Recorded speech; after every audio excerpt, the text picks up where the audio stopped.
જમવાની એટલી વેરાયટી બનાવેલી છે. જો આમ ઠેઠ આમ જો કેટલી વેરાયટી છે એ ખબર જ નથી. પાણીપુરી તો ફાઇનલી જો અત્યારે હે કે નહીં દેવભાઈ ને અમે જો અહીં પૂગી ગયા છીએ દેવ મકવાણા. શું કહેતા પહોંચ્યા છે બપોર 12 વાગે. તો અત્યારે આવી ગયા છે બરાબર. મસ્ત મજાના મકાન છે કમ્પ્લીટ કરી દીધા છે એને.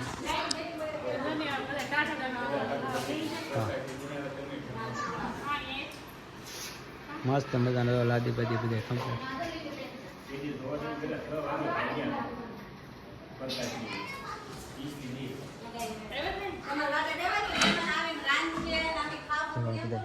મકાન મસ્ત મજાના બનાવ્યા છે.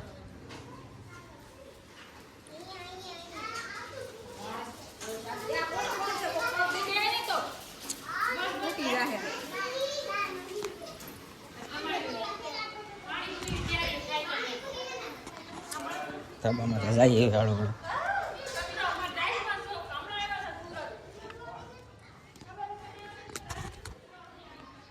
હું વાત છે. માથે રૂમ બનાવી નાખી દો. માથે રૂમ કમ્પ્લેટ.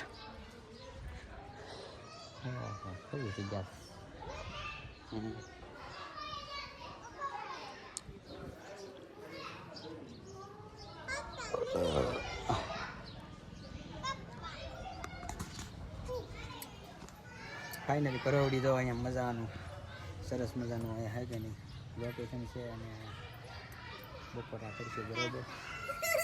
પછી નવા લોકેશન ઉપર જાઓ. હાલો તો વિડીયો પૂરો કરીએ છીએ. જય માતાજી, હર હર મહાદેવ, બાપા સીતારામ. બધા તો જમવા બેસી ગયા છે. જમવામાં તો પાણીપુરી, આ તો સામો છે હો, દાળ ભાત ને રોટલી શાક ને જમવા બેસી ગયા. અહીંયા જે પાછું પાણી બનાવવાનું ચાલુ કર્યું. ગળું પાણી બનાવ્યું હતું, પાછું તીખું પાણી બનાવે છે.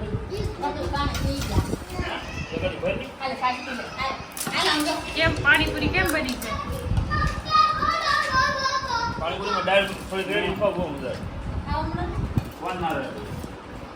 ફાઇનલી જો અમે અત્યારે દેવભાઈ ઘરે આવી ગયા છે બરાબર. હાડુભાઈ ઘરે જો જમવાની એટલી વેરાયટી બનાવેલી છે. જો આમ ઠેઠ આમ જો કેટલી વેરાયટી છે એ ખબર જ નથી. પાણીપુરી, દાળ ભાત. જો હું દેવભાઈ તો બધા ચાલુ કરી દીધું છે, સ્ટાર્ટ કરી દીધું છે. આ અમારા વરઘોડિયા નવે નવા અમારા હાડુભાઈ. વરઘોડિયા જ કહેવાય ને, કેમ જવાની બધું આમ આમાં ખબર નથી પડતી. અમે સુરત વાળા છીએ કે તમે છો સુરત વાળા?